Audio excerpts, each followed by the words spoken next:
NRATV with Bill Whittle.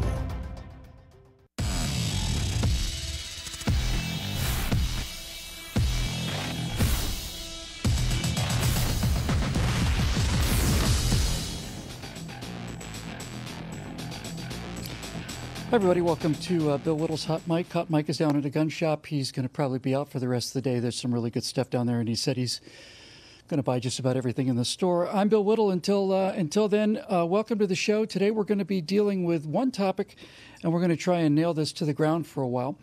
And the topic really is going to be this idea of a good guy with a gun.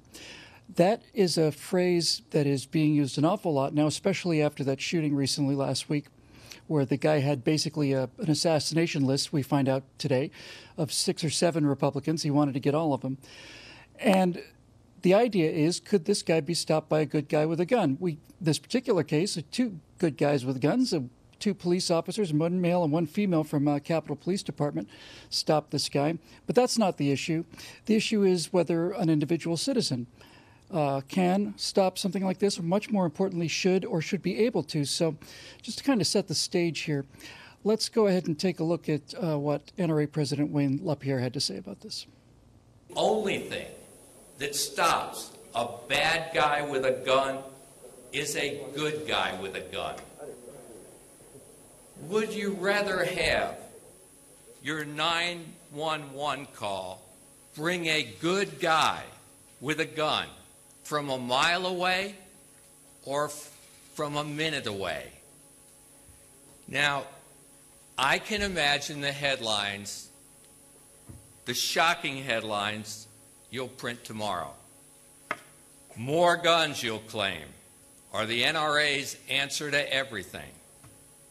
Your implication will be that guns are evil and have no place in society, much less in our schools. But since when did the gun automatically become a bad word? A gun in the hands of a Secret Service agent protecting our president isn't a bad word.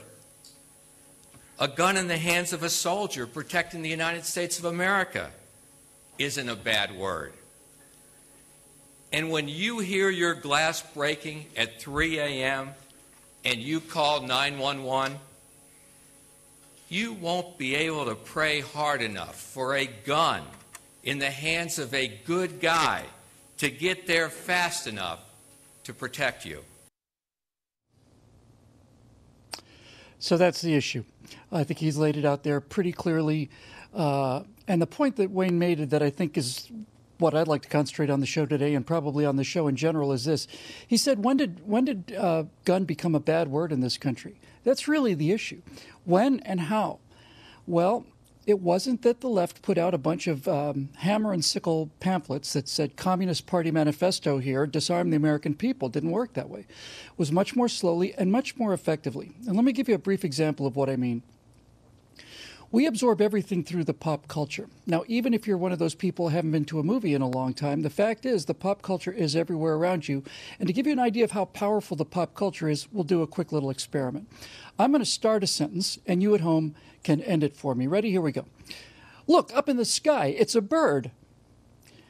Now, for most of you who are about my age, you know that right after that comes, it's a plane, it's Superman. But you didn't have to go to the Superman website to figure that out. You didn't have to go reference a comic book. You didn't have to go think it over. You knew it because you'd heard it hundreds of times. And everything that Superman represented when you heard him on TV back in those days or on the radio, you also took into your consciousness. The idea that America is a good place and the idea that America is Superman in a way, very, very powerful, inhibited only by his own internal decency. So these are just one small example of how we absorb all of this from the pop culture. And recently the pop culture has done something very strange. It's glorified gun violence in a way that it never had before, fetishized it even, and yet the celebrities, the people making the movies, are the ones now speaking out against the guns. And this is really unusual. I mean, we can remember back in the day in radio, I listened sometimes to old radio shows. Jimmy Stewart was on Six Shooter and Gunsmoke with William Conrad. Then Gunsmoke moved to television and all these Westerns and Shane and High Noon and all the rest of this. All of this stuff. I was listening to an episode of Six Shooter the other day. I couldn't believe how alien it felt now in this culture today, but how perfectly sensible it was. It was something about Jimmy Stewart teaching a 6 or 7 year old how to handle a firearm. Made perfect sense to me. High schools used to have shooting competitions in the basement, pretty much every high school out there. So how did all this happen? Well, it happened with our fascination with celebrities, and it happened slowly through the pop culture, and that's one of the things we want to get to today. Good Guy with a Gun is in the news today, and that's why we want to examine it. As I said earlier, especially after the shooting, Geraldo Rivera, of all people, had something to say about this. So this is why I think this is a pretty important topic, and one we'll probably keep coming back to. But let's listen to what Geraldo had to say. I am not talking gun control. I'm talking gun reality. Right now, here's what I want. I want, whenever there is an elected official going anywhere where he or she is exposed to the public, I want people with guns, good guys with guns, to be all around them. Now, we've talked a bit on this show and earlier with my friend Grant on Grant's show in the morning. We talked about this idea of how the left basically constructs these narratives and how they present this entire evidence, this entire case. And on a couple shows, we talked about a guy named Jordan Klepper on Comedy Central. He did a Comedy Central segment on The Daily Show called Good Guy with a Gun. And during that episode, I realized that the guy was basically, a liar and a weakling and a coward. So to talk about liars and weaklings and cowards, let's bring in somebody who I know personally and is certainly not in any way, shape, or form a liar, a weakling, or a coward. It's our friend Megan Barth, Reagan Baby, who I got to know well when she was living down here in Southern California. Megan, it's great to see you. How are you? Thank you so much. And the website's reaganbabe.com, and it's great to see you too. It's great to have you here.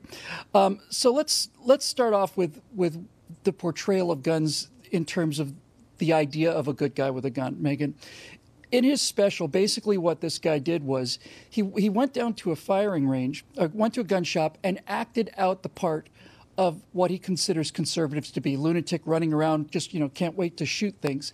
Then he goes to a gun range and he starts asking questions like, when can I hold it like this? And when do I get to go shoot, brown people, something like that. It's lying, isn't it, for them to have a cartoon image of us, go to a gun shop or a gun range. The gun instructor said, what are you talking about? We don't shoot that way. Keep the muzzle pointing downrange rather. It's a lie that they tell when they pretend to be people who've tried guns out and found out how horrible they were. It's a lie that the left projects onto any good gun owner in America. And I got to tell you that the most law-abiding Americans are gun owners.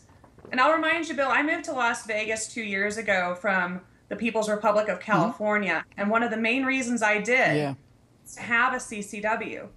And I went through extensive training. I went through extensive shooting classes. So I, according to Geraldo, would be one of those good guys with a gun that he would want surrounding our senators or our elected representatives, or even protecting my friends. We have a world right now that has succumbed to terrorism, Islamic terrorism, in various parts of the world, penetrating our borders. We see it in San Bernardino, we see it in Orlando. And I often ask myself, after these terrorist attacks, what if one person, an armed citizen, had a gun and had 13 rounds?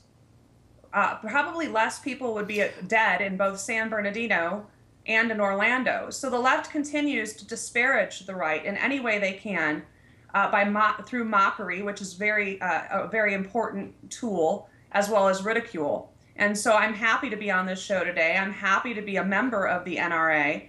And like I said, it was one of the main reasons why I left California, because someone like me, who has a public spotlight, who is outspoken, who receives death threats nearly on a daily basis, I am my first line of protection. Yes. So let's talk about this. Let's follow this pathway down a little bit. I mentioned, and it's my operating theory for everything now, since everything comes to us from the pop culture, you'll hear a lot of progressives say, why do I need a gun? If I get in trouble, I'll just call 911. There's that ancient old saw, when seconds count, the police are only minutes away. But Megan, in the movies and in television where people learn what the culture's about, many times you'll see policemen kick down the door at the last second, and shoot the gun out of the hand of the guy just before he kills the person, just before he rapes the person, whatever. It virtually never happens that way in real life. A policeman's job starts when he comes upon your body and starts to draw the chalk outline. So what do you say to people who say, oh, you should it's not your job. You should, if you get in trouble, call the police? Well, that's their prerogative. As an American, I have a constitutional right, rather, under the Second Amendment, to bear arms. And so if somebody on the left wants to wait and hope for the cops to show up and hope that they survive until the cops show up, well, that's their prerogative. But my right is to keep and bear arms. And my right as a woman, especially. I CCW everywhere here, except in the places that I can't, but I usually don't frequent those places too much.